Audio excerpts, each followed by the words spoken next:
আজই ডাউনলোড করুন আর এনজয় করুন আপনার পছন্দের শো। পারুল বারবার প্রমাণ করে দিয়েছে যে ও ফিনিক্স পাখি। ওকে যতই কেউ পোড়ানোর চেষ্টা করুক, ও কিন্তু সেই ছাই থেকে উঠেই নিজের ডানা ঝেড়ে বুক চিতিয়ে উঠে দাঁড়ায়। The champion is. আমি এখানে শহরে পড়াশোনা করতে এসে যে কষ্টটা ফেস করেছি, আমি চাইলে যে বাঁকুড়ায় থাকা বাকি মেধাবী ছাত্রছাত্রীরা ওই কষ্টটা ফেস করুক স্যার। আমি ওদের লিগে কিছু করে যেতে চাই স্যার। তারপর আমরা ভিসি ম্যাডামকে সবটা জানালাম এবং ম্যাডামই ব্যবস্থা করলেন মাননীয় মন্ত্রী তীর্থঙ্কর বাবুর সঙ্গে দেখা করার। আসলে এত বড় স্বপ্ন তো আমরা কজন মিলে দেখতে পারতাম না, আর তাই পারুলকে নিয়ে আমরা আমাদের মাননীয় মন্ত্রী মশাইয়ের সঙ্গে দেখা করলাম। আর সেদিন বাঁকুড়ার প্রতিনিধি হয়ে এসেছিলেন ন্যাড়া গোয়ালির টিচার আমার দাদা গোপাল চক্রবর্তী।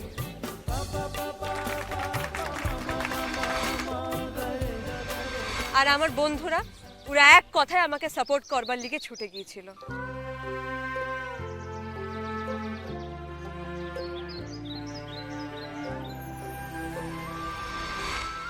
আর ফাইনালি অ্যাপ্রুভালটা পাওয়া গেল, আর আজ সবার সামনে এই ভিত্তিপ্রস্তর স্থাপন হয়ে আবরণ উন্মোচন হলো। তার মানে গোপালদা তুমি সবটা জানতে? মানে বুনই বারণ করেছিল একটু বলতে।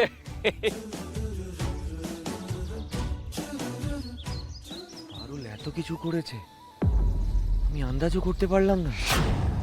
আর পারুলের এই প্রচেষ্টা দেখে সরকার আমাদের এখানে 10 একর জমি দিয়েছেন ক্যাম্পাসের জন্য।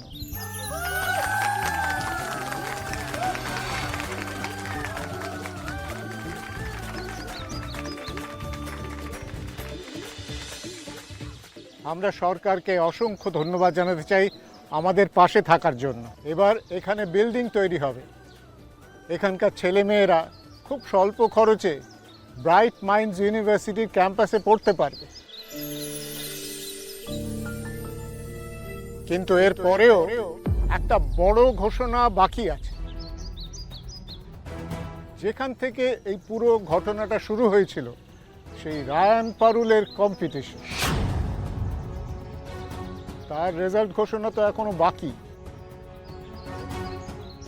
এই দুটো ছেলে মেয়ে কম্পিটিশন করতে গিয়ে স্বপ্ন দেখেছিল বলেই ওরা আজ অসম্ভবকে সম্ভব করতে পেরেছে।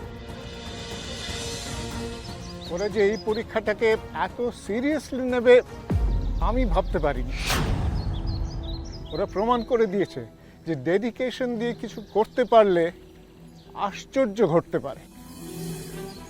আমি ওদের নিয়ে অত্যন্ত বিস্মিত, অত্যন্ত গর্বিত। একজন অন্ধকারে শিক্ষার আলো জ্বালাবার ব্যবস্থা করেছে, আরেকজন প্রযুক্তিকে কাজে লাগিয়ে আলো জ্বালিয়েছে। কিন্তু এত কিছুর পরেও আমরা যেখানে দাঁড়িয়েছিলাম সেখানেই দাঁড়িয়ে আছি।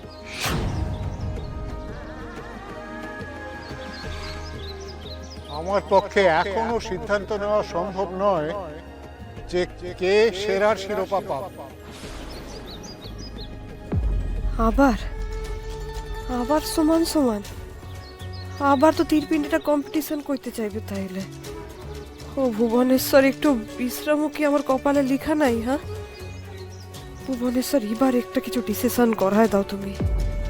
তাই আমি ভিসি ম্যাডাম এবং মন্ত্রী মশাইকে এই সিদ্ধান্ত নেওয়ার দায়িত্ব ছেড়ে দিলাম। কিন্তু ম্যাডামকে বলতে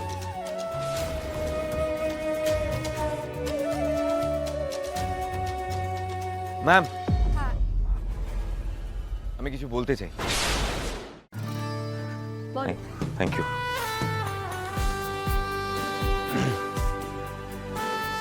আমি যেটা করেছি সেটা অন্য যে কেউ করতে পারত। ব্রাইট মাইন্ডসে হয়তো আমি প্রথমবার সোলার প্যানেলস এনেছি, কিন্তু এর আগে অনেক ইউনিভার্সিটিতেই সোলার প্যানেলস, সোলার প্লেটস বসানো হয়েছে। সুতরাং আইডিয়াটা নতুন কিছু নয়। কি হয়েছে রায়নের? কি বলছো? কি বলছে? জানি না রে, কি উল্টোপাল্টা বকছে এগুলো, ওর মাথা টাথা গেছে নাকি?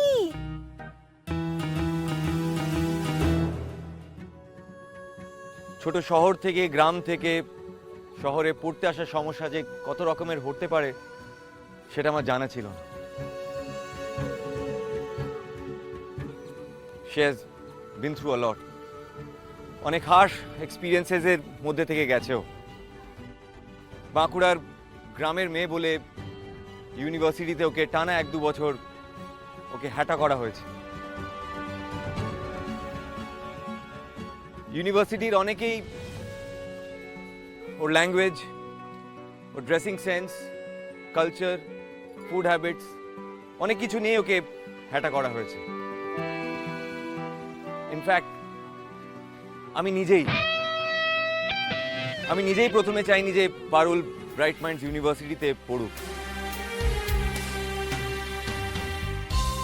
আমি বারবার ব্যাগটা দেওয়ার চেষ্টা করেছি, অনেকবার রেজিস্ট করার চেষ্টা করেছি, কিন্তু পারুল বারবার প্রমাণ করে দিয়েছে যে ও ফিনিক্স পাখি।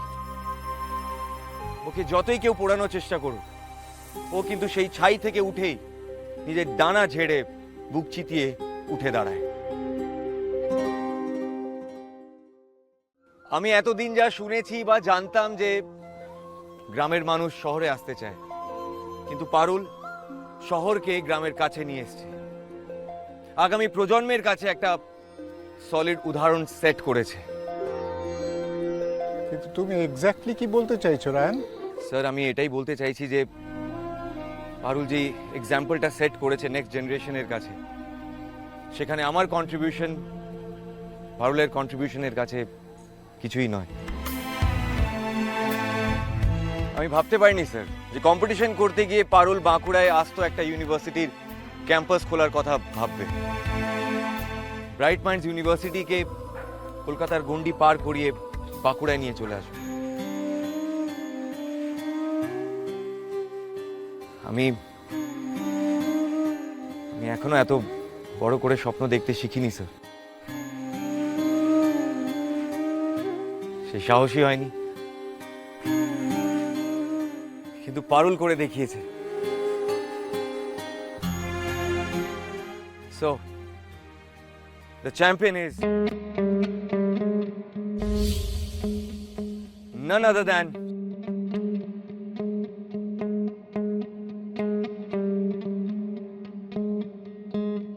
পারুল চক্রবর্তী।